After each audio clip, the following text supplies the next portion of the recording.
Менимче көп жаш келиндер камыр жайгандан аябай кыйналышат да. Жыртылып калат, тешилип калат, же каттуу кылып алышат, же болбосо өтө жумшак болуп калат. Анан кайненесинин алдында ыңгайсыз болуп калышат. Ас келгенсип кайненеси эмне, апаң сага үйрөткөн эмеспи камыр жайганды дегеничи?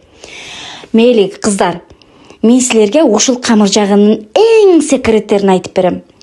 Анан дагы упаковка кылып холодильникке жая салып койсоңор 1,5 айга чейин тура берет.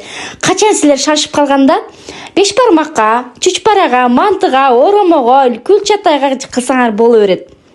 Андан тышкары чоң казанда ысыкта терлеп-тепчип каттама жасабайсыңар. Аны дагы духовкада жасаганды үйрөтөм. Болгондо дагы 4 түрүнү. Анан каттаманы дагы холодильникте салып койсоңор болот. 1,5-2 айга чейин тура берет. Анан кайненеңер конокко баратканда 5 уштук каттаманы духовкага бышырып берип койгула, какайып барсын конокко. Андан тышкары кыздар, силерге уйгур лагманынын эч ким айтпаган сырларын айтып беремин.